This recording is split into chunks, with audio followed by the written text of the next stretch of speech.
আমি চোদন শাস্ত্রী।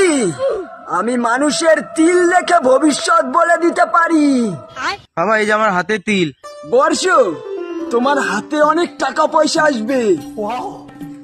বাবা আমার পায়ে তিল। বর্ষ, তুমি দেশ বিদেশে ভ্রমণ করবে।